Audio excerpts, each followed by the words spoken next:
What are you thinking about?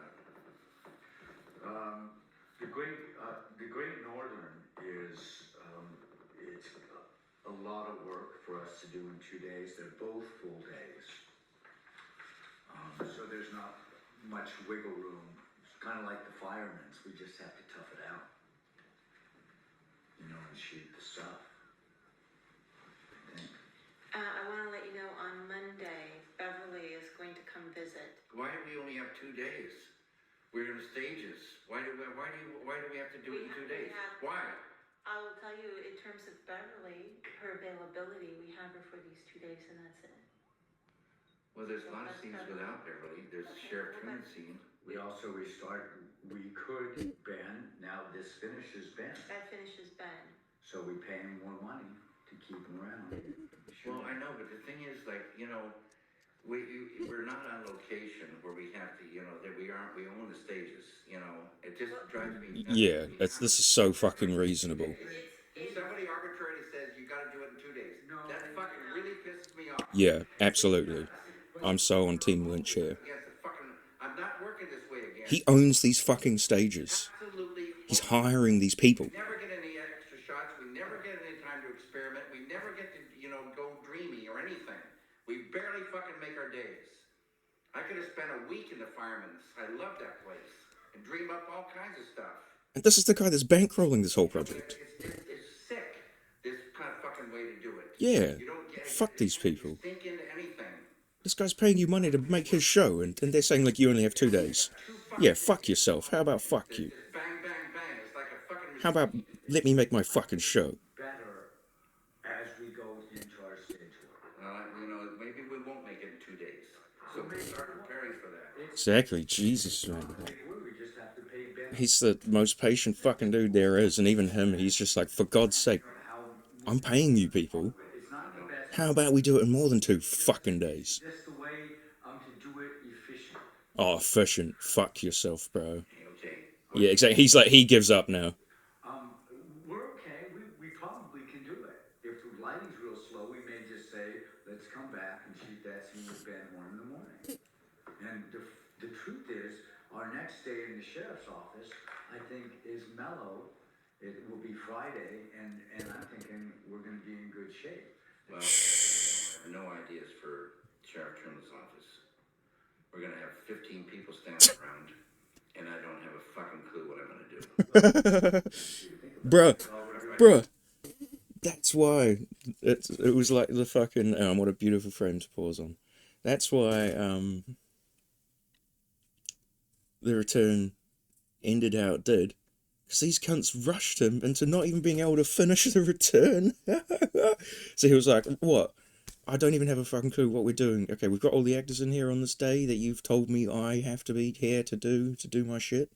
Okay, what are we doing then, everyone? And everyone just sort of looks around at each other. And then he's like, oh, you don't have fucking any ideas then? Well, I brought my son's The Hulk Smash glove toy in. Fucking use this. And then that's how we got, the end of the return. Thinking about it for a long time, a lot longer than a week. Well, now here's another thing, is that now you're on the stage, and you can think about it, and you can change around the order. It's just fucking plaster of Paris bullshit, is what it is. I'm on Team Lynch in this fucking regard. Where's plaster of Paris bullshit? The Woodsman scenes? No, it wasn't the Woodsman scenes. It was when they were out doing the NATO scenes in the forest. What one was that? It was plaster of Paris. Oh, and well, we're not watching Lynch stuff. This in the background because full respect. This is the reminiscing positively / farewell of a dude who, regardless of your opinions on his oeuvre, was unequivocally a very positive spirit. He was a strangely kind fellow. He promoted heavily, almost in a marketable fashion, transcendental meditation practices.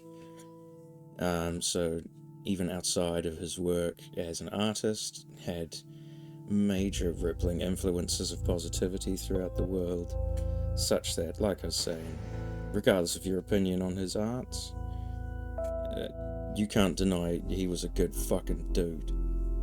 So even if you're fucking pinkies up about not liking Lynch shit,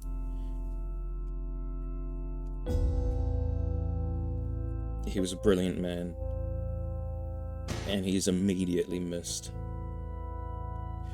So anyway, what we're looking for was Plaster of Paris bullshit. Yes.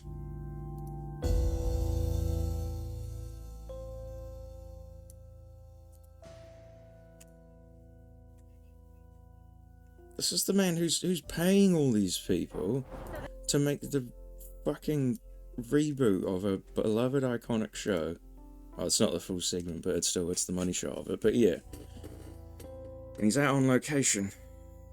Sleeves rolled up, getting in the fucking thick and dirty of it. And he has people telling him he's only got 2 days to do it. And no one's got shit on hand for him. Is that the same? Fuck! Is that the same?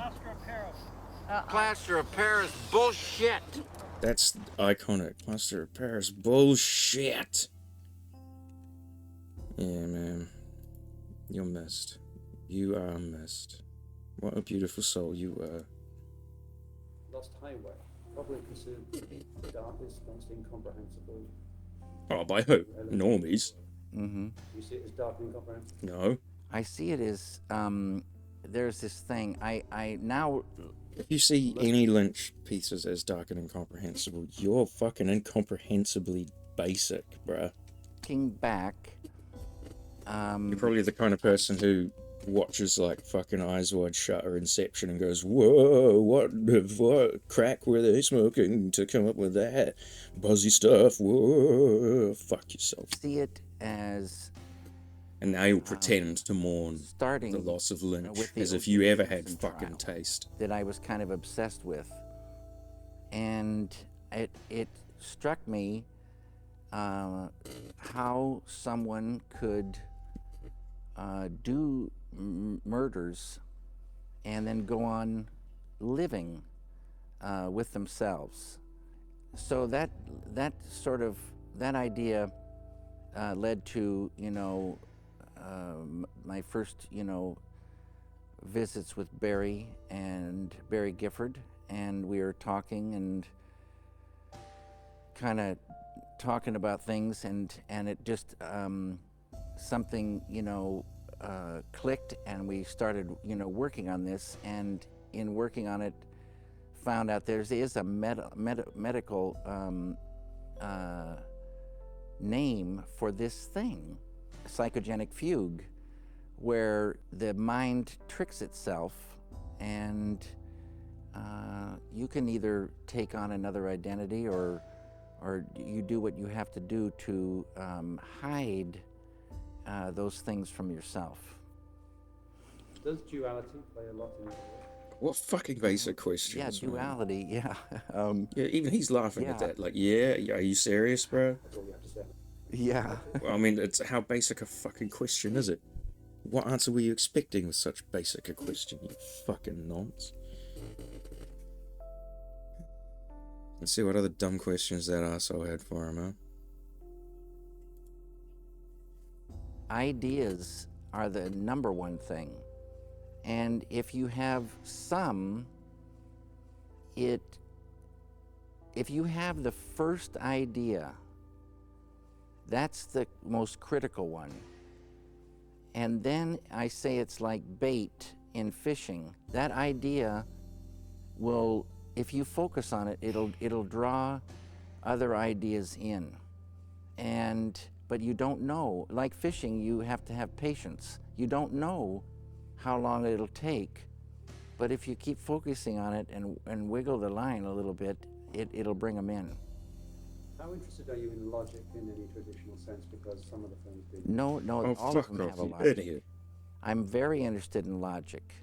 But there's logic is not like the dumbass I was trying to get at, like, what's the logic and story behind your esoteric works? Fuck off, you idiot interviewer. This guy needs a fucking slap. There's a kind of a, you know, like, it goes toward It goes- abstraction. There can be logical things that are abstract. I really love intuition. Exactly. I love intuition. Things don't need logic to And intuit. to me, what they told me is intuition is the intellect and emotions swimming together. It's like a knowingness. And logic means it feels correct and it's logical. It's logical, but not in a kind of a, there's degrees of it. Do you feel that people, when they see films in the movie theatre, are expecting too readily something that's explained away by the ending? Basically come out going, oh, I know what that was about. You know, there's nothing wrong with that, and that's very satisfying to know what's going on.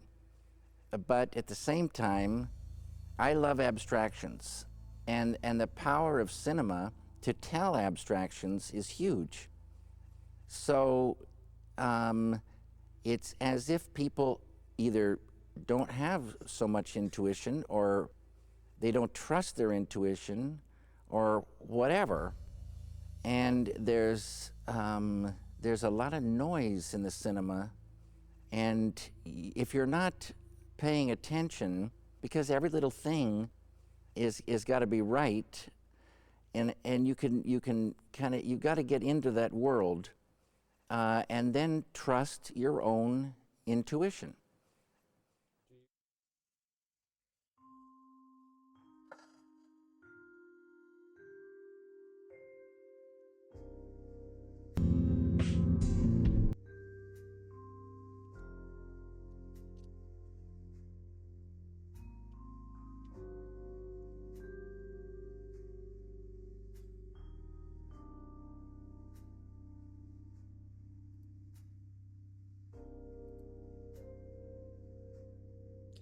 He was never my favorite filmmaker or anything, but I always massively respected him as a artist and a creative.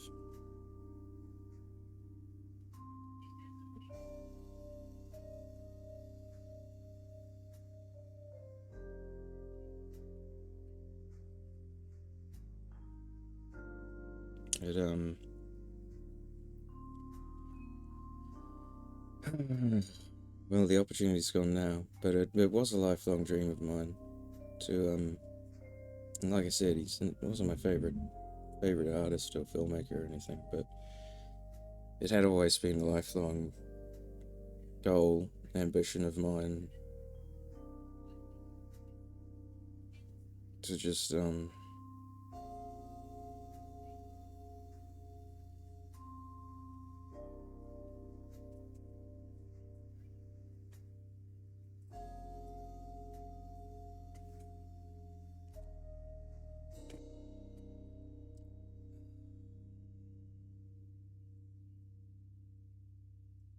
have a smoke with David Lynch and listen to Bowen.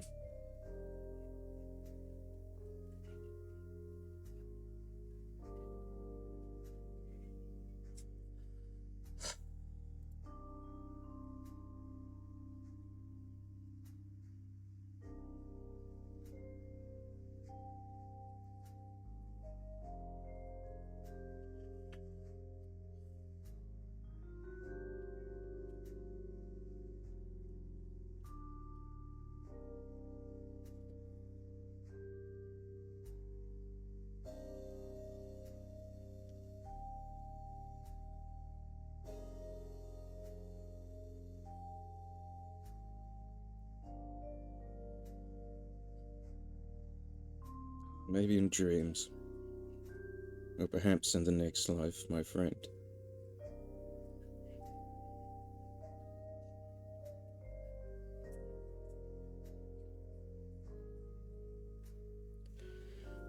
Rest in peace, you beautiful soul.